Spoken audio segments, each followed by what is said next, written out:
As I walked through the streets of Lima, Peru, I was enchanted by the colorful clothing of Los Indios, the indigenous people from many ancient Inca tribes. I was drawn into the blending of the people of the Andes Mountains who had settled into a modern South American city and walked among the businessmen and women who represented the postmodern world. I loved this city and these people. But the city streets, with their dashes of modernity mixed with ancient art and culture, and the friendly people selling their wares, did not tell the whole story of Lima. Hidden from the bustling city and only steps from the guarded palace, a small city within the city had been built out of cardboard and sticks. Walking across one busy city street plunged me into the wretched clutch of poverty and human suffering. Huddled into the entrances of one shabby shelter after another, I was confronted with begging hands, maimed hands, disfigured and filthy hands, outstretched and waiting hands, waiting for anything that might fill them. Eyes were swollen shut or even plucked out. Wounds were open and oozing.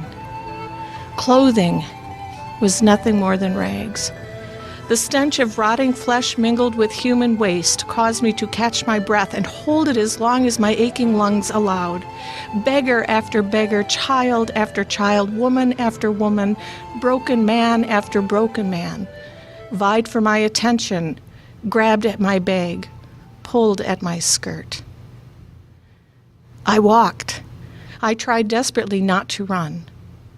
I walked ahead, stared ahead, trying not to look into the faces.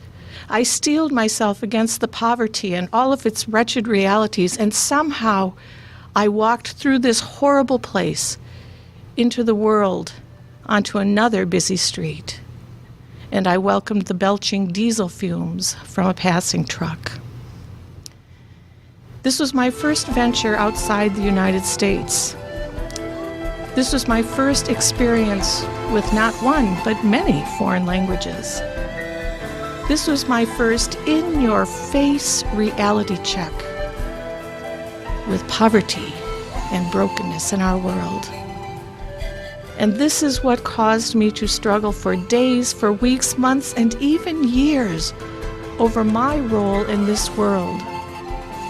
Was I to discard everything I had, my future, my life, my family, my friends back in the States, my education, my hopes, my dreams for my own family, for a house, for a career? Was I to discard all of this and spend the rest of my life lifting the poor and disenfranchised pobres de Lima out of their wretched existence? What was I being called to do?